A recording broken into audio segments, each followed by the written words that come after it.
যে রাউজানের আপনার কদর উপরে আপনার একটা গর্ত 30 ফিট, আনুমানিক 30 ফিট, 1 ফিট ডায়া, এরকম একটার মধ্যে গর্তের মধ্যে একটা বাচ্চা পড়ে গেছে। সাথে সাথে আমাদের ডিজি মহোদয়ের নির্দেশে আমাদের SRT টিম সহ 6টি ইউনিট আমরা ঘটনাস্থল প্রেরণ করি।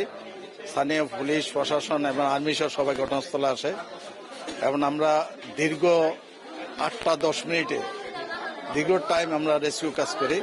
8টা-10-এ আমরা বাচ্চাটা উদ্ধার করতে সক্ষম হই।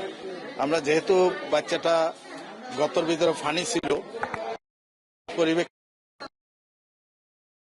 বাচ্চাটা অত বেঁচে যাবে, যাই হোক আমরা রেস্কিউ করেছি। রেস্কিউ করার মেডিকেল এখন আমরা পরীক্ষা করে দেখলাম, ডাক্তার আমাদেরকে ডিক্লারেশন দিয়েছেন যে বাচ্চা এখন আর বেঁচে নেই।